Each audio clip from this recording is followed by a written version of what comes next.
Io sono su Wikipedia, ho conosciuto Agostino Capozzi, nato a Milito di Napoli il 2 novembre 1941, fammi pensare, l'ho conosciuto quando insomma, io non ero ancora Gianni Simioli, presentavo i matrimoni, le feste di piazza e quindi nei primissimi anni '80, ma io ho conosciuto lui, non ci siamo mai neanche stretti la mano se non sul palco, ma non se lo ricorderò mai perché ero un ragazzino minorenne tra l'altro che lavorava pure a nero, sfruttato addirittura, no, l'avevo scelto io. Quello è il primo ricordo che ho di Mario Trevi, diciamo dal vivo. Poi chiaramente a casa mia, insomma, Mario Trevi e tutti gli esponenti di quel momento straordinario della musica napoletana erano dei monumenti che ho imparato a conoscere grazie a mamma, grazie a papà, sin da piccolo, perché mi svegliavo con le canzoni di Mario Trevi, quelle sentimentali, ma anche quelle del periodo, diciamo,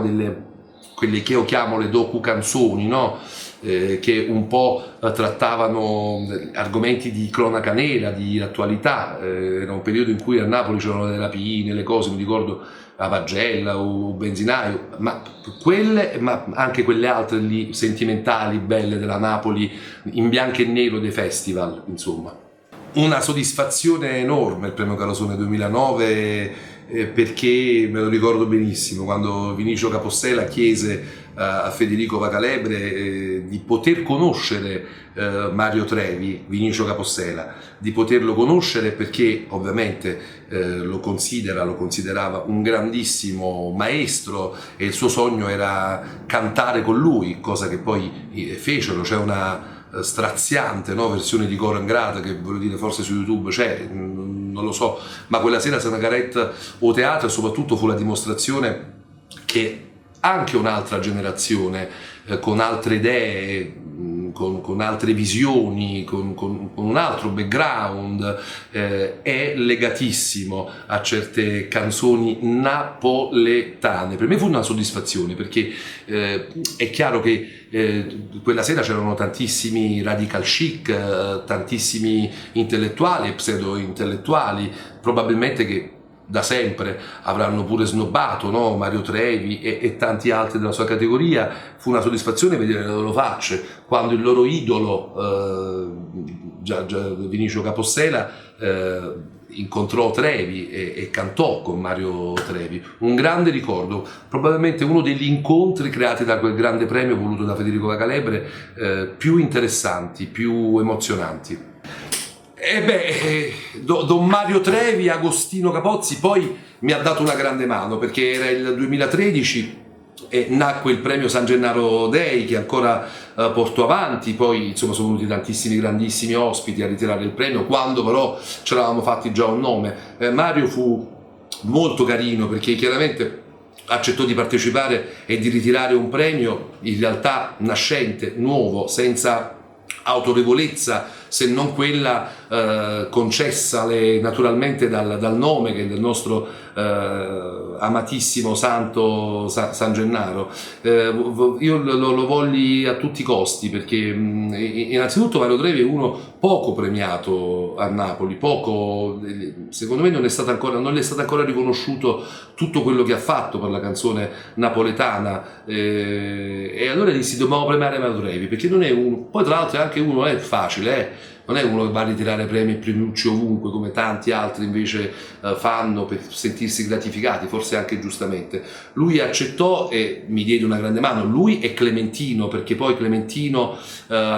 Salda Vinci aprì, Clementino arrivò al centro ed era già forte e poi chiudemmo con Mario Trevi e fu un momento straordinario perché i 4.000 e 5.000 che erano sotto al Duomo aspettarono fino alla fine. Fu una prima edizione, finimmo all'una, mi pare, tardissimi, insomma una roba allucinante perché quando poi tu cominci quando per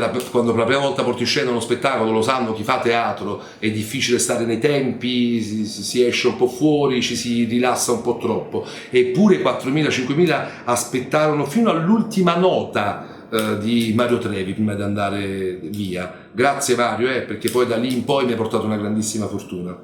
No, cravatte no, non sbagliate, perché Mario, secondo me, quando ha voglia, quando ha tempo, oltre alla cravatta c'ha la calza o calzattina che assolutamente richiama sempre i colori della cravatta. Quante cravatte ha? Io credo una miriade, tra quelle con i personaggi di Walt Disney mi pare, no? Quella là storica, la bandiera americana, quella là è proprio fantastica, rigorosamente mi pare col calzino bianco, perché tra le tante straordinarie battaglie vinte da Mario Trevi c'è anche quella del calzino bianco. Tutti pensano che sia una roba cafona, una roba tamarra, invece la vedi, la calza bianca, la vedi indossata da Mario Trevi e dice: ma cavolo, non ci ho mai pensato a mettermi il calzino bianco anch'io, rigorosamente intonato con la cravatta. Non gliene ho mai regalata una, non abbiamo mai avuto l'occasione di scambiarci regali, però se dovesse invitarmi a un suo compleanno, a una sua festa privata, una ricorrenza, una ce l'ho, ma le VIP Charais, perché io non la uso più. Un'altra sfida vinta, portare Mario Trevi su Radio Marte, una radio commerciale, una radio privata, una radio che trasmette i successi che trasmettono tutte le radio, i network, i successi dai Parade, anche grandi classici internazionali italiani, una grande sfida vinta. Abbiamo dimostrato quella mattina la forza di personaggi come Mario Trevi, centralino in Tilt, e soprattutto, ci tengo a precisarlo, non è musica per vecchi, sono certi vecchi che non hanno capito quanto invece certi personaggi, anche come Mario, siano vicinissimi anche alle nuove generazioni. Le nuove generazioni, quelle ovviamente che smanettano molto in rete, quelle curiose, quelle che si vanno a informare, quelle che ci tengono alla memoria, e se sentono una versione di Indifferentemente cantata da un loro idolo del momento vogliono sapere com'è nata quella canzone, chi è stato il primo interprete. Insomma, una mattinata straordinaria, una grande attenzione e soprattutto la mia soddisfazione quella di portare Mario Trevi, ho portato anche poi tanti altri personaggi della sua generazione, su una radio, ripeto, commerciale. Credo di essere stato poi il primo a farlo, superando qualsiasi muro, provincialismo e paura, e credendo ciecamente che questi signori qua come Mario sono veramente persone a cui essere grati per sempre, riconoscenti per sempre, ancora per molto molto tempo.